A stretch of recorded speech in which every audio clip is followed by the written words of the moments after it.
Hi, I'm Christine. Welcome back to my channel. In today's video, I'm here with some best friends brother romance recs.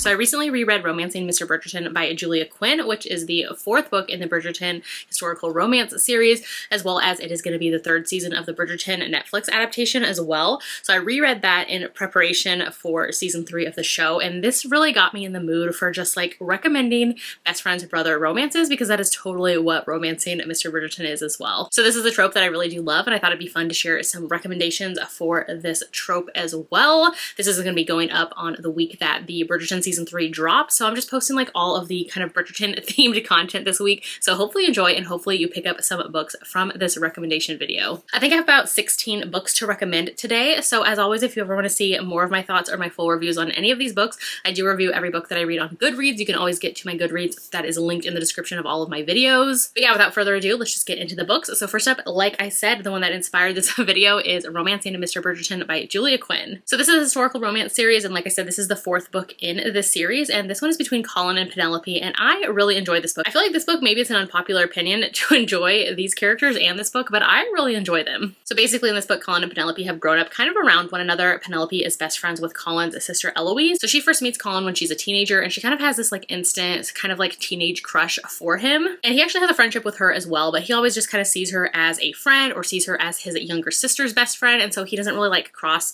the line or see her as anything other than being a friend until later in this book. So in this book, I really enjoy how both characters get some character growth. Penelope, she kind of starts to realize that she always kind of held Colin up on this pedestal and always thought the best of him, but she realized that she didn't really know him too well, so she gets to know him as a person, and she still loves him as well. And then Colin as well, he kind of grows up, he goes away, he goes and travels, he goes to the continent and kind of travels away from his family, and he kind of grows up while he's on his travels and realizes when he comes back that there is possibly more between him and Penelope. So I loved seeing him kind of realize that in this book, and it's just so much fun. There's like a little bit of a mystery as well with the whole like Lady Whistledown thing, which if you've watched the series then you know who Lady Whistledown is, but if you've read the books then you know that that's not revealed until this book, book 4. And so it's just fun seeing these dynamics with these characters. So yeah, I just love this one. I love him standing up to her family for her. I love how he is just like proud of her and supportive of her. They're both supportive of one another, and I like how they're kind of like set as friends first as well. So yeah, this is definitely one I recommend. All right, so in this recommendation video, I have both historical romances and contemporary romances, so we're just gonna like kind of mix them in together. So next up is Simply Mine by Laura Pavlov. So this is the fourth book in her Honey Mountain series, and you can totally read these. They're kind of like standalones that exist in the same series. They follow like a group of friends or family. So this series is a small town. It's definitely low angst, and this one's friends and lovers, and of course a best friend's brother as well. And this series is all on Kindle Unlimited. So in this one, the heroine is a kindergarten teacher in their small town. She's never kind of left Honey Mountain, but her best friend's brother,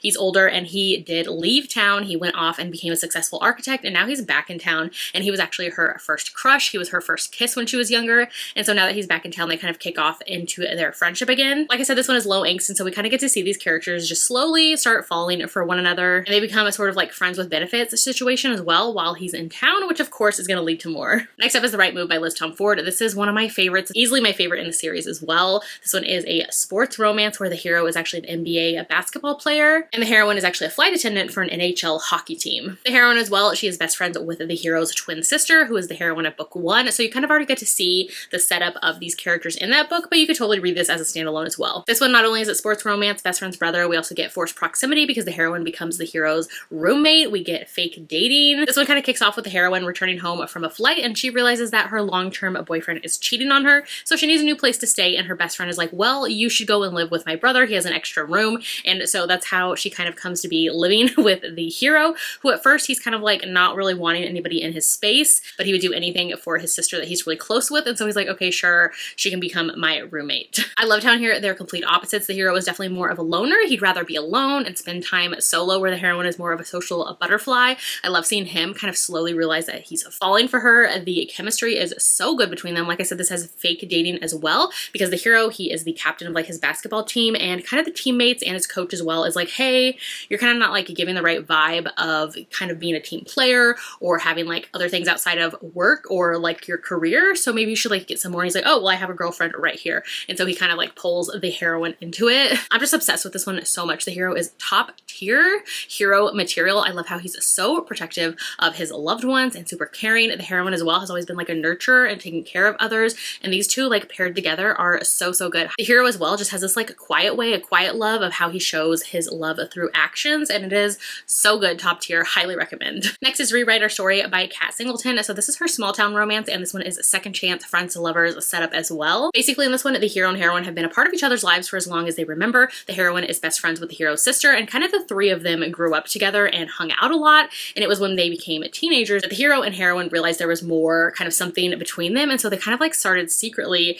dating and seeing one another. So when it was time for them to graduate from high school and go off to college, they ended up splitting up and going their separate ways. And both were heartbroken, but like I said, they never told anybody else because it was like a secret relationship. Now years have passed and the heroine is actually an author. She's writing her next book. She's kind of on a deadline, but she's struggling, and she gets a call one night from her best friend, who like I said is the hero's sister, and she calls telling her that, hey, our mother actually suddenly passed like unexpectedly, and I would love for you to come back home to our small town to see me. And so the heroine immediately goes back because the hero and her best friend's mother was like a second mother to her, and so she ends up going back. And so now the hero and heroine are around one another again, and there's kind of all this unresolved tension and feelings there. They very much kind of like split up in the past because he was like, I was always meant to stay, you were meant to go on and maybe do something more with your life. So now that they're back together in the small town, so good. I love this one. If you haven't checked out any of Kat Singleton's small town romances, I highly recommend. Next up is Yours to Hold by Emily Silver. So this is part of her Dixon Creek Ranch series, and this one is so much fun. If you love like a low angst series, small town, this one is definitely that. I feel like this author really writes low angst really well, so when I'm in the mood for those, I pick them up. This is definitely though my favorite in the series. So this one, as well as being best friend's brother, it's also a small town. It has grumpy sunshine, it has age gap, it is a single dad hero and nanny heroine romance. In this one, the heroine has had a crush on the hero for years because like I said, he is her best friend's older brother.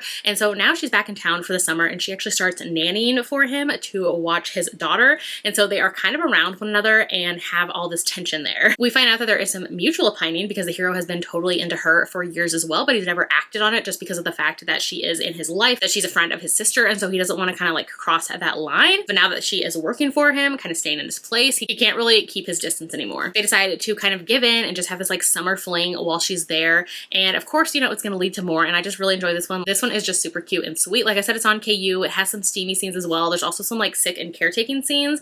Just really enjoyed this one. If you love like a low angst single dad nanny romance, this one definitely is that. All right, next up is Ready or Not by Cara Bastone. So this is her newest release, and I had a really great time with this one. And this one does involve like pregnancy and the heroine finding out that she's unexpectedly pregnant, but it is not the hero's baby who she ends up with. So if you're in the mood for that kind of read, I definitely recommend this one. So like I said, this one revolves around pregnancy a ton and the heroine realizing that she is expecting a baby after a one-night stand. So it's very unexpected. The heroine's life is a self-proclaimed hot mess. Her life, her career, she needs to figure out like where she's gonna live, what she's gonna do with her life now that she has this like upcoming pregnancy happening. This one just feels super real of all of those kind of like conflicted and highs and lows moments of learning that you're pregnant unexpectedly and all the things that she's going through. She's also dealing, like I said, with everything in her life kind of blowing up. She's kind of trying to figure out if the father of the baby is going to be involved or how much he's going to be involved. She's also dealing with kind of like friends and coworkers and other people in her life putting their own kind of feelings and expectations about pregnancy onto her and kind of dealing with how to handle all of that. And then of course she's slowly falling for her best friend's brother as well along the way, which he is the most sweet,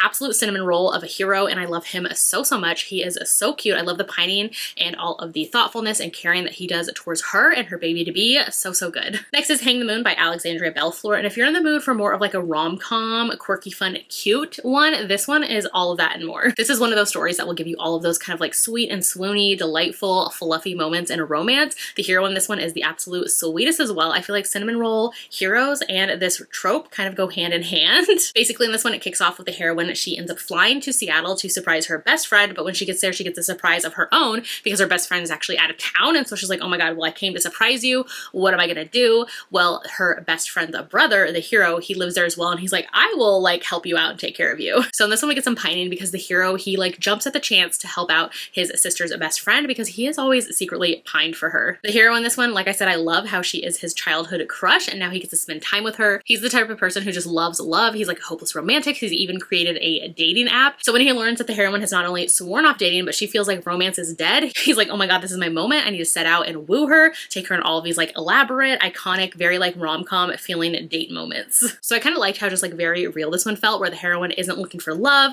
She's kind of given up on dating. Her trip as well is just temporary, but then she finds like the perfect guy, and like what is she gonna do? I love this one. Like I said, super sweet cinnamon roll hero. Definitely check this one out if you haven't. Next up is Scoundrel of My Heart by Lorraine Heath. So like I've mentioned multiple times on my channel, Lorraine Heath is my historical romance queen. I love all of her books so much, and this is definitely one of my favorites from her. This one just gives all the longing and the angst and the chemistry and the pining so good. So in this one, the heroine has to marry a titled gentleman to be able to inherit the seaside cottage that her beloved grandmother left her. So each season she kind of goes into it knowing that it's a titled gentleman or nothing for her to kind of, you know, get this property that she wants. So she's also always had this kind of like push and pull relationship with her best friend's brother, who is the hero. And so one time when she's staying with her best friend, her and the hero actually end up start talking, and they realize that they have a lot more in common than they initially thought. They both kind of open up to one another. She tells him about her dreams of getting this cottage one day. He tells her about his plans. He wants to open up this club that kind of caters to those that society deems as less than, whether they're second, third, fourth sons, whether they are self-made men, ladies who are on the shelf, people who've kind of made their own fortunes, daughters and sons kind of on the outskirts of aristocracy, kind of like everybody else who nobody else kind of caters to. He's also always had a thing for the heroine, but once he realizes her dreams of owning this cottage and how she needs to marry a titled gentleman to do it, he knows that he is off the table for her, being a second son. Of course, in true Lorraine Heath fashion, she always loves to do this. I always say that her synopsis are like the tip of the iceberg, and there's so much more that's going to be unveiled, unraveled as the story goes on. So that's definitely the case with this one as well. That's just the setup of the story, but I promise you it's so good. The longing, the angst, the pining, the swoon, the romantic feelings. Highly recommend this one. Next up is An Optimist Guide to Heartbreak by Jennifer Hartman. This is one of my favorite reads of 2023. I love this book so much. It is a duet, but you could totally just read the first book on its own. I love both, just saying, but the first book definitely sets up the story. So this one is Grumpy Sunshine with the broodiest of hero. Like if you love a broody, cold, closed off hero, this book is perfection. So in this one, the hero and the heroine actually grew up as neighbors. She was best friends with his sister, but tragedy kind of hit and it pulled their families apart. They both ended up moving and going their separate ways, and so they haven't seen one another in years when the story picks back up. Basically here, the heroine ends up moving back to their old neighborhood. She even purchases the hero's old like family home, and so she's determined to kind of find the hero. She wants to track him down and see where he's at, see what he is up to in life, and kind of just connect with him again. So she ends up finding out where he works. He owns this like auto repair shop. She goes there and she is totally thrown off when she realizes that he's nothing like he used to be. He's the like ultimate cold, broody, closed off hero, very grumpy, and kind of doesn't want anything to do with her. She kind of like slowly sneaks her way back into his life. She gets a job at his auto shop, so she's around him like every day. There is some forced proximity as well, where they have to stay together for a little bit. She just like wants to bring joy and sunshine and life back into his life. So I love this one and highly recommend if you love like that closed off hero and the heroine trying to break down his walls. So good, like Grumpy Sunshine perfection. Next up is The Show by Lulu Moore. So I actually read this one recently because the audiobook just dropped for it, and the audio is on Hoopla as well, or check your library resources if you can, because it was on mine. So this is the third book, part of the Tuesday Club series, which is a lot of fun, but this one you could totally read as a standalone as well. Basically the whole series just kind of follows these friends, these three guys who have formed this Tuesday Club, where it's basically just their like own club where they get together every Tuesday and they don't talk about girls, they don't talk about life, they don't talk about problems. It's just like their hangout, fun, chill time. So in this one we have a billionaire hero, and he's actually pined for the heroine for literally decades. Like I think like 25 plus years he has been into her, but he doesn't think he stands a chance, and so he never even bothered. It kicks off with the hero, his grandfather. Like I said, they're billionaires, they have a lot of money. His grandfather ends up purchasing this like failing baseball team, and so he gifts it to the hero and is like, I want you to turn around the baseball team and actually get them like a World Series win as well before I pass. I want that to happen. And so the hero is kind of dealing with this, like this whole like failing baseball team, kind of getting it up and running, as well as he kind of has to start working with the heroine for reasons as well. And so they have to like finally hang out, and he has to actually talk to her because the heroine is under the assumption that he hates her because he never talks to her. And so it slowly unravels, and we get to see him finally getting the girl of his dreams, his like childhood crush. So good. So yeah, definitely check out that one. Like I said, the audiobook recently dropped and it is so good. I highly recommend the audio. That's what I did.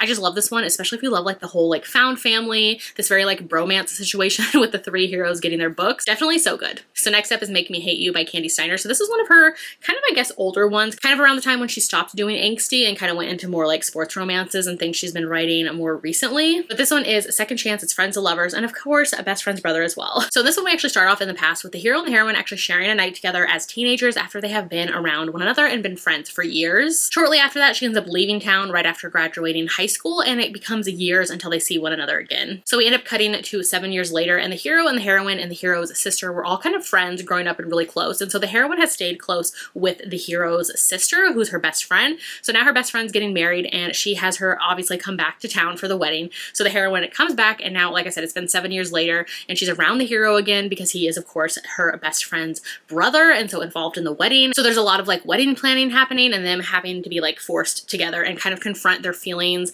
that they've had all along for one another. This one's like a little bit angsty as well, not like the messiest, angstiest of Candy Steiner books, but definitely up there on kind of the angst level, because basically the hero and the heroine, they're both in separate relationships kind of when they come back to this wedding together. And so we kind of see them having to come to terms with the fact that there's still like some complicated feelings between them. So good. I really enjoyed this one. So kind of going more with angsty, next up is The Wrong Bride by Katarina Mora. This is the first book in her Windsor's series, and this one is messy, angsty, central. This one's actually an arranged marriage between the heroine and her sister's former fiance, who is the hero. So like I said, angsty, messy, central. This one also has age gap. It has friends and lovers as well. And then the heroine is actually best friends with the hero's sister as well. This is one of those cases where she wanted him first, but he went with somebody else. So basically the heroine has wanted the hero from the moment she met him, but he ended up getting with her sister instead. So now it's kind of gearing up to the hero and the heroine's sister's wedding. But at the last minute, the heroine's sister kind of decides that she wants to focus on her career first. She doesn't want to get into this like complicated relationship or marriage with the hero. He's from this Windsor family. They're like billionaires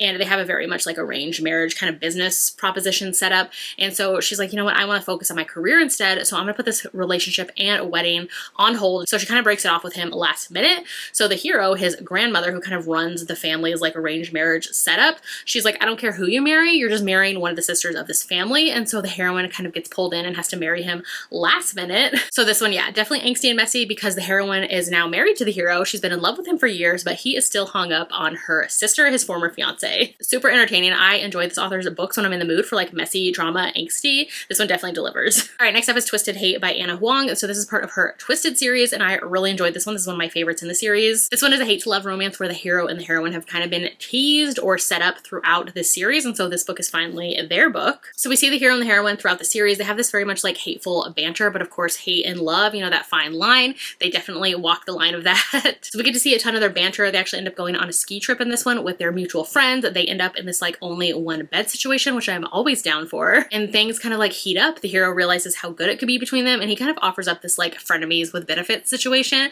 and it kind of goes from there. Next up is Home Run Proposal by Maren Moore, and I absolutely love this one. This is my favorite from this author. So this one is a college baseball romance, and in here the heroine lives with her best friend and her best friend's brother. So in this one we have some mutual pining. Basically the heroine has always crushed on the hero, but he has secretly been into her for years as well, but he's never wanted to like make a move on her because, like I said, she is best friends with his brother. So he hasn't wanted to like complicate their relationship or get in the way of that, and he's not sure if his brother actually has feelings for the heroine on top of being her best friend, so he just kind of like stays out of it. So this one they're all in college, and the heroine kind of decides that she's ready to lose her virginity, and so she ends up, after a couple drinks one night at a party, so she ends up coming back to their house and writing a note to her best friend, kind of asking him for help and helping her out with that situation. And so she ends up giving it to the wrong person though, and she gives it to the hero, and then the next morning he actually accepts, and so she's like, oh my god, wait, what? This one's just so fun. I love the heroine. She is super quirky. She's into like Bigfoot and conspiracy. She has her own like podcast, which is super fun. Like I said, this one's a baseball romance as well, where the hero is a baseball pitcher for college, but he's kind of at that point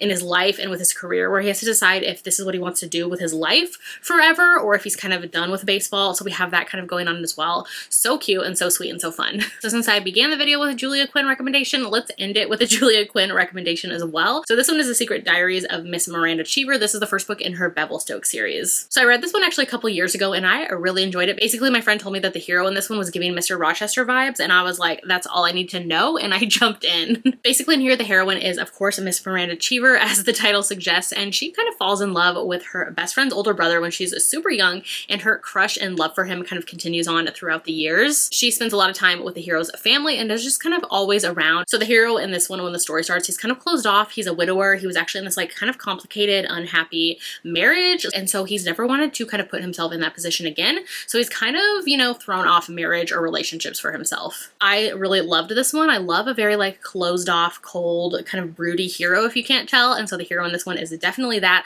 I loved seeing him eventually fall for the heroine, and kind of this like full circle moment we get with her and her diaries, and it's just so good. All right, so those are all the recommendations that I have for you today for the best friends and brother trope. Definitely let me know in the comments if you've read any of these, if you plan to pick any of these up, if you have any to recommend me with this trope. I would love to know because I'm always looking for more. If you'd rather leave me an emoji in the comments instead today to let me know that you watched this this video, maybe leave me a baseball emoji because I'm still thinking of Home Run Proposal and how cute that one is, and it's a baseball romance. So yeah, leave me a baseball in the comments. If you haven't done so yet, make sure to like and subscribe so you don't miss out on any of my future videos, and I'll see you in my next one.